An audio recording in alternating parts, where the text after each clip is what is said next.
Today I'm canning corned beef, and I'm following the instructions of one of my favorite canning books called Putting Food By. This book was originally written in the 70s, but I'm using a current up-to-date edition. It was written by three ladies who were very particular about their canning, and I truly appreciate that. One of the great things about this book is that they'll not only tell you what to do, but very often they'll tell you why you need to do it. One of the problems with canning is that the other books will tell you the steps you need to follow, but they don't tell you why, so it only leaves you to speculate as to the reasoning, and maybe that reason you come up with isn't important to you. But this book will tell you why it needs to be done. When you buy corned beef, you can buy a flat cut or you can buy a point. The flat cut is better for canning because it is leaner. You'll have less shrinkage. Wash the corned beef and cut it into chunks or thick strips to fit your jars, and straight-sided jars are recommended for this. I cut this into pieces that were about an inch wide. Then I removed all of the fat. I put the meat into a pot of cold water, and then I brought the pot up to a boil. I added the spice packet to mine, but you could leave it out if you want, or add a little to each jar. You can handle that any way you want to. People often ask why I don't raw pack foods. You see all the scum in this pot? If I raw packed, that would end up in my jars, and I don't want it in there. I also don't want to take the chance of that scum pushing out the top of my jars while they're being processed. So after you bring the meat to a boil, taste the broth, and if it's too salty, then drain the meat, cover it with fresh cold water, and bring it to a boil again.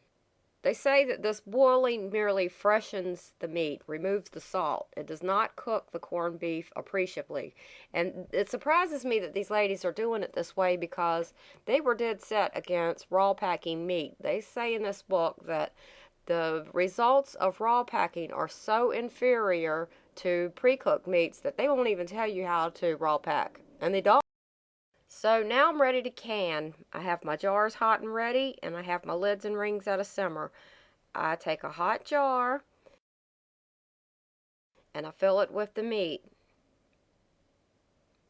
If you need to use something like metal utensils to get that meat into the jars, be careful not to scratch your jars because it could lead to breakage. So you put the meat into the jar, leaving 1-inch headspace, and then you add the boiling broth to the meat, and again leave 1 inch of headspace.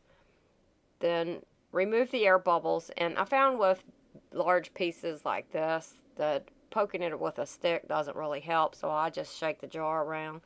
Then I wipe the rim of the jar clean.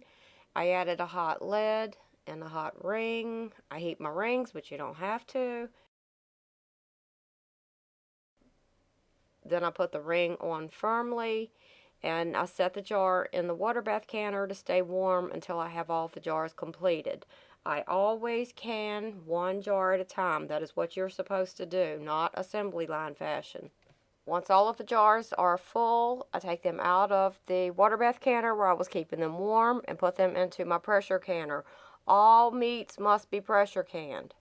Then I added water to my pressure canner, and from here, follow the instructions from the manufacturer of your pressure canner. The pressure canners can be different. It says to process pints for 75 minutes at 10 pounds pressure, and of course you would have to adjust the pressure to suit your altitude. Oddly enough, they don't give instructions for canning in quarts, but these ladies were good about warning you if you weren't supposed to can in quarts.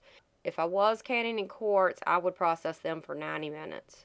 When the time was up, I turned off the heat and let the canner sit for at least 30 minutes before I removed the lid. Then I set the jars on a towel on the counter to cool. The next day, remove the rings, wash the jars, write corned beef on the top, and the date that you can them. You end up with about 1 pound per pint jar. Here's how the corned beef looks the next day after everything has cooled and settled down. You end up with a minimal amount of grease in the jar. You end up with a good headspace and the meat under the liquid so that it's protected from discoloring and drying out. When you want to use the corned beef, you can heat it up on top of the stove or you can put it in the oven. It turns out fully cooked and the perfect texture. It's not too tender, it's not too tough. You also end up with the correct amount of saltiness, which is something that I don't think you'll get if you raw pack corned beef. So that's how the corned beef turns out. I actually like it better canned than when I cook it from fresh because I tend to cook it to death. So that's how you can can corned beef. I hope it helps.